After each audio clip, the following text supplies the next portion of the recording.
I'm joined now by Jeremy Hutton from Migration Watch UK. He's going to be talking to me a little bit about this. Jeremy, thank you very, very much. Look, this is, I think, the biggest example I have seen of Brits being disadvantaged in favour of people who have come here illegally. Absolutely.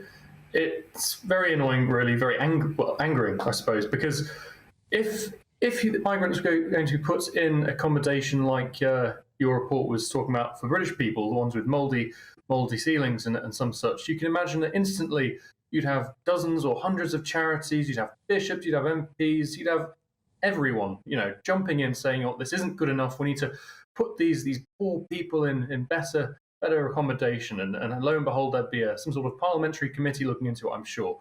And yet, when that happens to British people, it seems, well, no one in Westminster seems to really do anything about it. They just roll out the red carpet for migrants, whilst British people are put up in pretty terrible accommodation. And as I'm sure all the viewers will agree, it's just not good enough. And this has gone on too far. And I think one thing I picked up on from what Rishi Sunak was saying in that interview was that the system's unfair because we're putting people in hotels which are costing a lot of money.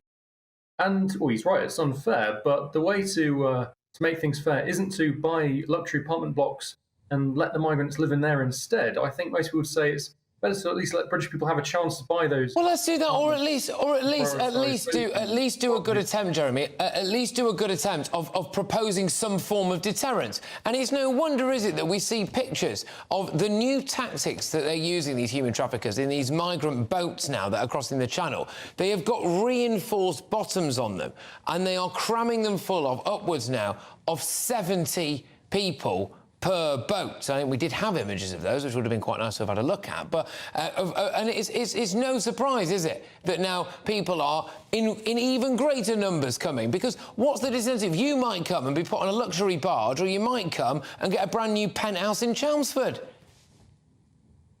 Absolutely. I was looking at that the other day, actually.